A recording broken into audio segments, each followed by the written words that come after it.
तो आज की इस वीडियो में हम देखेंगे कि हमारे प्रोजेक्ट को हम कैसे गिटहब से लिंक कर सकते हैं। तो गिट एक इम्पोर्टेंट टेक्नोलॉजी है जिसे आप अपने डेली के डेवलपमेंट में यूज करना चाहिए।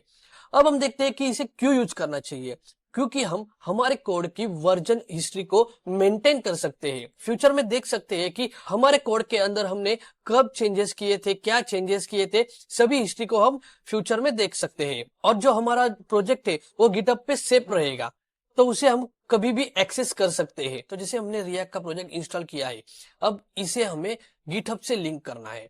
तो सबसे पहले आपके सिस्टम में गिट इंस्टॉल होना जरूरी है। अगर नहीं है तो आप सिंपली गिट डाउनलोड करके सर्च करेंगे तो भी आप गिट को डाउनलोड कर सकते हैं। तो जैसे मेरे पास गिट है तो मैं सबसे पहले वर्जन चेक करूंगा। मेरा गिट का वर्जन आपको देखने में मिलेगा यहाँ 2.45.2 है। अब सिंपली इसे क्लियर करते। अब हम गिट को इनिशियलाइज करेंगे, तो इसके लिए हम गिट इनिट कमांड डालेंगे।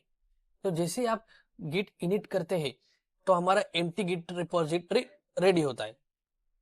अब जैसे आपने गिट इनिट किया तो आपको सभी फाइल्स के आगे यू दिखाई दे रहा होगा। तो ये यू क्या है? ये यू मीन्स अनट्रैक्ड फाइल्स। मीन्स आपने जैसे ही किसी फाइल पे या फोल्डर पे चेंज किया तो ये अनट्रैक स्टेज में चली जाती है। तो ऑन ट्रैक से इसे हम सबसे पहले ट्रैक करेंगे, जैसे गिट एड डॉट। इससे हमारी गिट फाइल्स ट्रैक हो जाती है। तो सबसे पहले हम गिट स्टेटस देखते हैं। स्टेटस तो आपको दिखाई दे रहा होगा कि ये सब फाइल अनट्रैक है। तो सबसे पहले इसे ट्रैक करते हैं, git add dot. Git add dot करने से हमारी सभी फाइल ट्रैक हो जाएगी। अगर आपके पास सिंपली एक फाइल है तो आप सिंपली इस डॉट के जगह फाइल का नेम डाल सकते हैं। तो मुझे ये सब फाइल्स सब एक साथ ट्रैक करनी है तो मैंने डॉट डाला। तो जैसे हम इंटर करते हैं तो ये सभी फाइल्स हमारी ट्रैक स्टेज में जाएगी। तो इसे हम सबसे पहले गेट स्टेटस करके देखते हैं। तो हमारी सभी फाइलें जो पहले रेड थी वो ग्रीन हो गई है। मीन्स हमारी सभी फाइल्स ट्रैक हो गई है। अब जैसे ही हमारी सभी फाइल्स ट्रैक हो जाती है तो इसके बाद हमें उसे कमिट करना होता है। तो उसके लिए हम कमांड यूज करेंगे गिट कमिट -m और यहाँ एक मैसेज जिसे हमने लिखा एड ऑल फाइल्स और एंटर करेंगे। तो ये सभी हमारे लोकल रिपोजिटरी में कमिट हो जाएगी। अब हमने इन सभी फाइल्स को लोकल रिपोजिटरी में ट्रैक किया, बट हमें इसे गिटहब से कनेक्ट करना है। तो उसके लिए सबसे पहले हम हमारे गिटहब पे जाएंगे। तो सिंपली सबसे पहले यहाँ क्रिएट न्यू रिपोजिटरी करूंगा।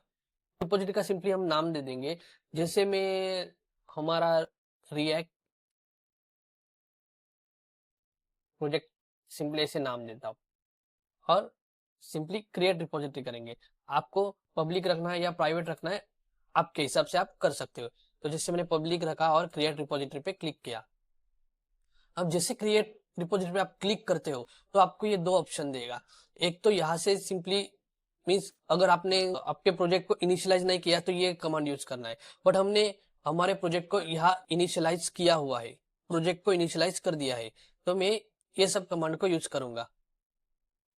तो जैसे उसने लिखा है एग्जिस्टिंग रिपोजिटरी, मैंने ऑलरेडी रिपोजिटरी बनाई है। जैसे आपने देखा हमने गिट इनिट किया, गिट ऐड किया और गिट कमिट किया, ये सब स्टेज हमने सब फॉलो कर लिए हैं। अब हम सिंपली इसको सबसे पहले कॉपी करेंगे, ये हमारा गिट का कमिट करने का ये, और इसको हम यहाँ सबसे पहले ये क्लियर करते हैं और इसे यहाँ पेस्ट करते हैं। जैसे हमने पेस्ट किया तो ये हमारे गिट से गिटहब से कनेक्ट हुआ और सिंपली इसकी अब ब्रांच चेंज करते। तो जैसे बाय डिफॉल्ट ये मेन ब्रांच ही है, बट फिर भी हम इसे मेन ब्रांच करेंगे। देखो जैसे एंटर किया कुछ चेंजेस नहीं दिखाई दिया क्योंकि हम ऑलरेडी मेन ब्रांच पे ही थे। फिर हम इसे पुश करेंगे यहाँ इस गिटहब पे, तो इसके लिए ये कमांड यूज करेंगे। जैसे हम एंटर करेंगे तो हमारा इस लोकल रिपोजिटरी का प्रोजेक्ट आ जाएगा। तो जैसे इसे हम रिफ्रेश करते हैं तो हमारी सभी फाइल्स यहाँ दिख जाएगी। तो इसी तरह हम हमारे रिएक्ट के प्रोजेक्ट को हम गिटहब पर पुश कर सकते हैं। तो अगर आपको वीडियो अच्छी लगी हो तो वीडियो को लाइक करो। मिलते हैं नेक्स्ट वीडियो में।